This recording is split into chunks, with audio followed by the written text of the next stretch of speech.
Hey guys, Dave from Nerdarchy, for nerds by nerds, hanging out with this nerd. Nerdarchy Ted. And it's time to dive back into 5th edition Dungeons & Dragons, Xanathar's Guide to Everything. We're going to be looking at the subclass Sorcerous Origins.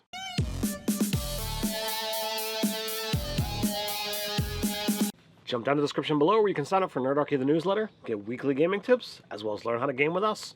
We're delving back in. This time we got Sorcerer. We're running out of places to go. Oh, and I don't know. Did you see the little Easter egg at the very beginning of the Sorcerer subclass for Xanathar's Guide to Everything? The Hennet?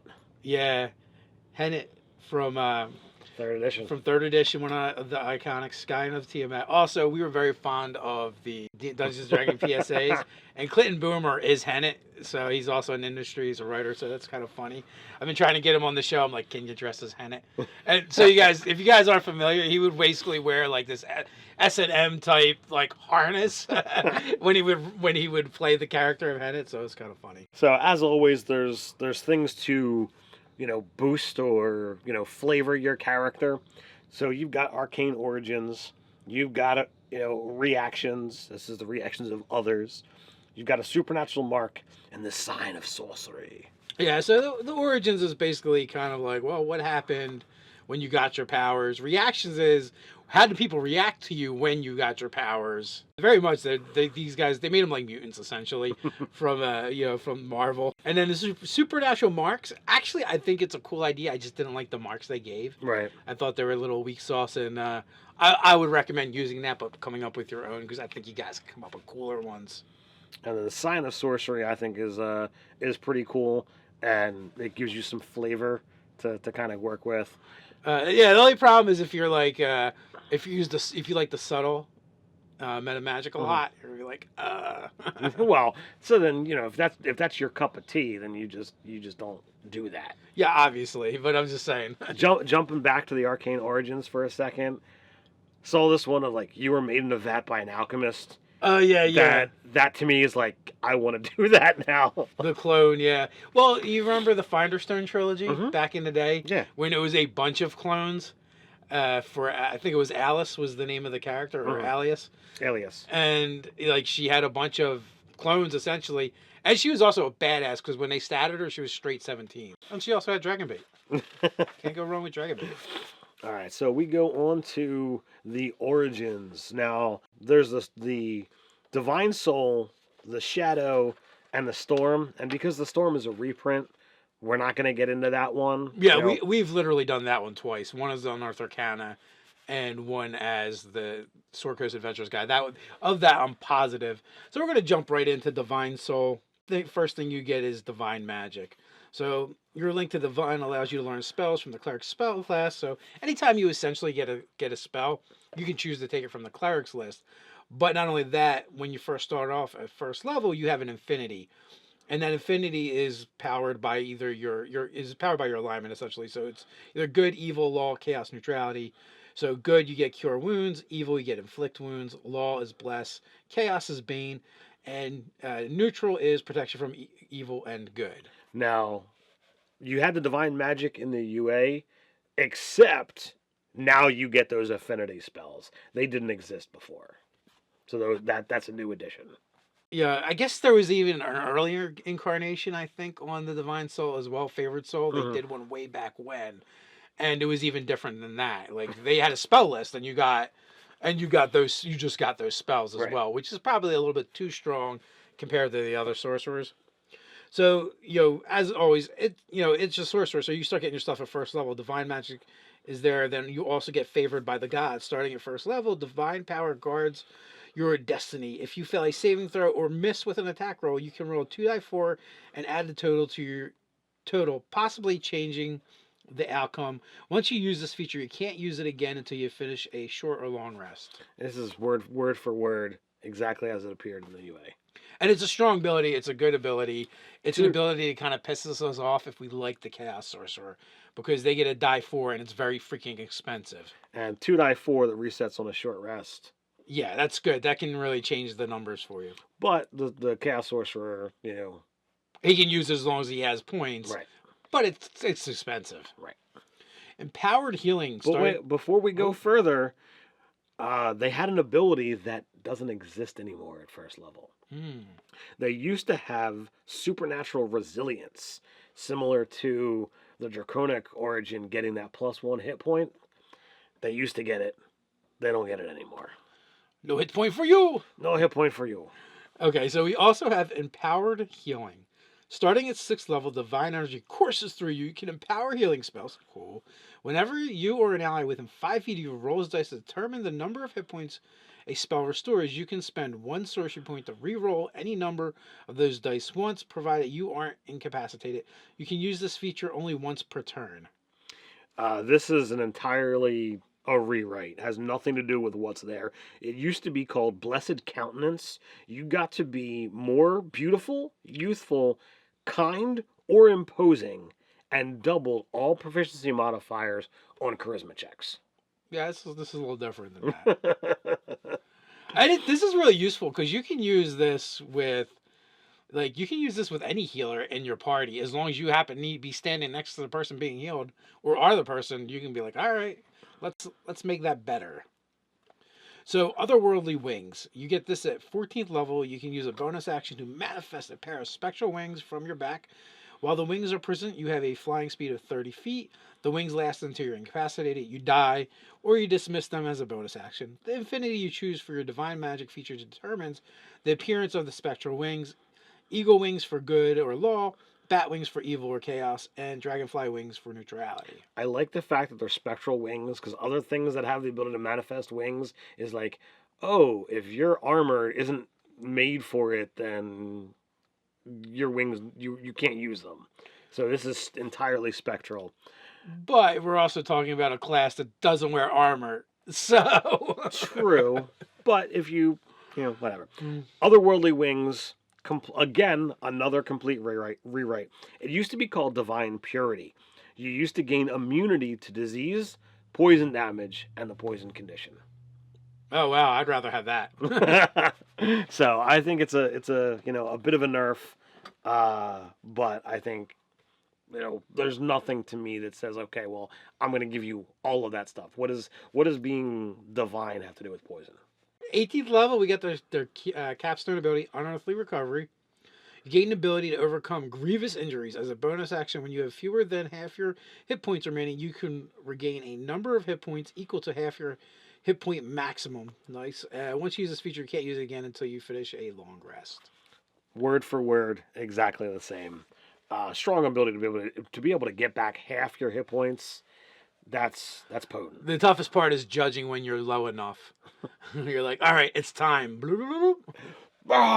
Research. I know, it feels like Mario. So we'll get in the mushroom. So that brings us to shadow magic.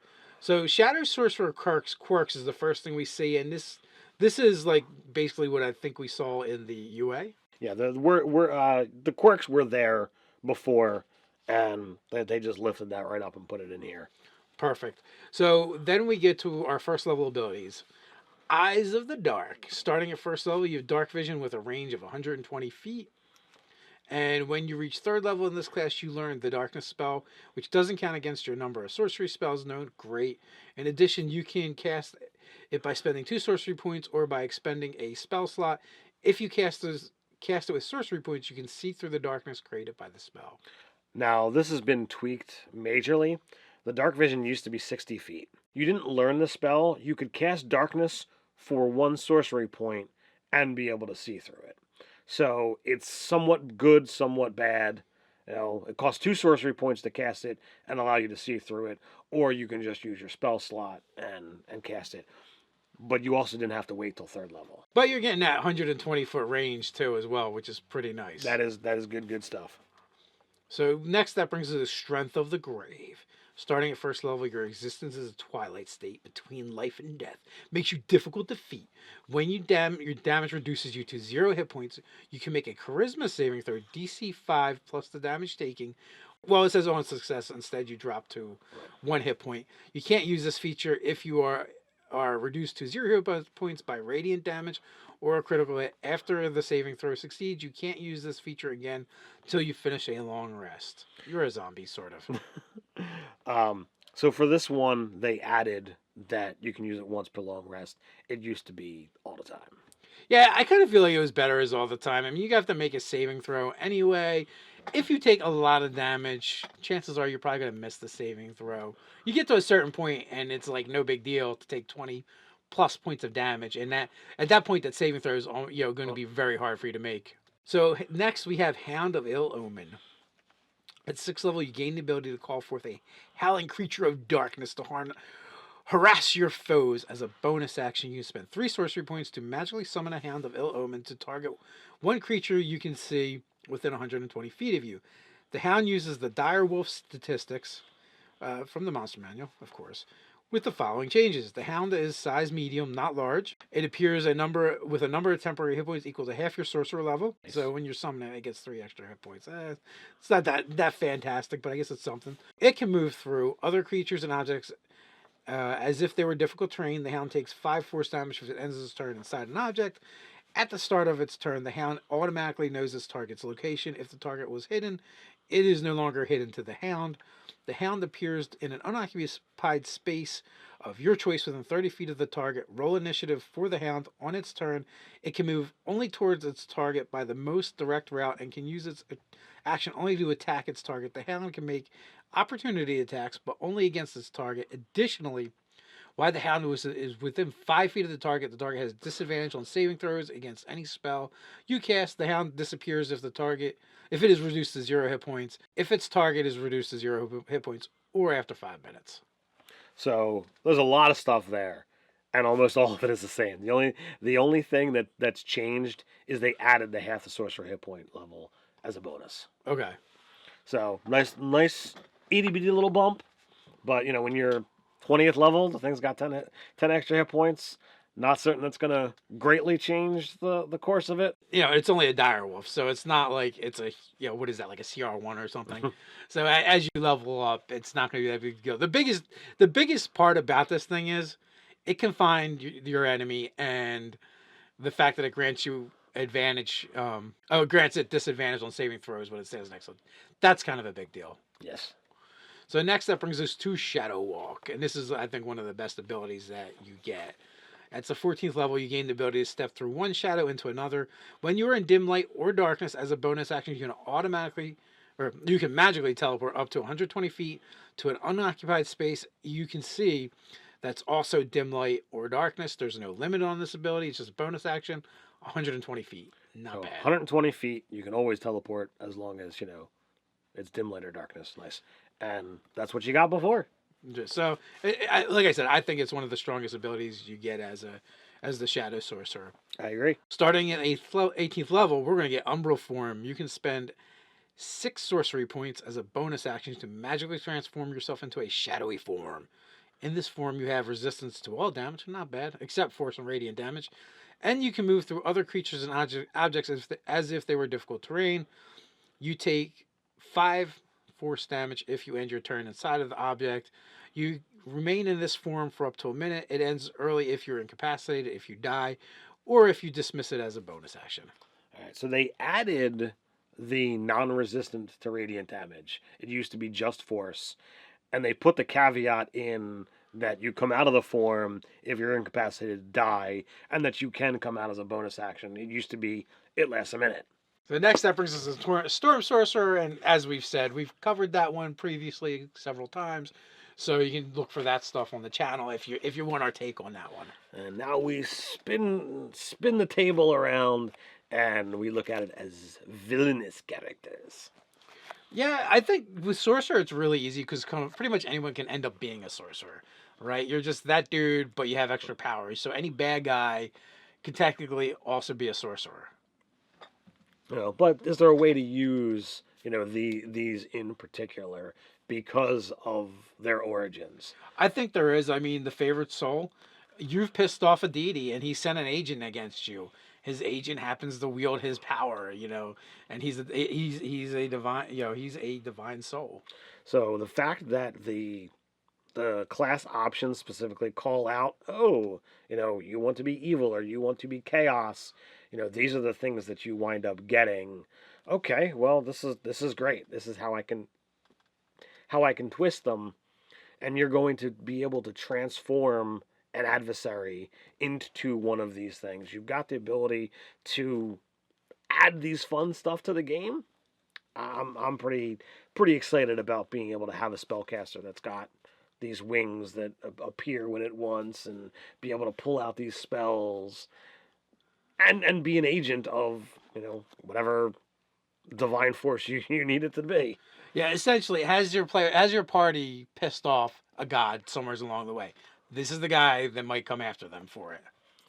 And your shadow, I mean, that's cut and dry. This is someone that, you want to start small. Okay, well, as long as you got high enough level to have that teleport all over the place, this is the guy you're never going to get.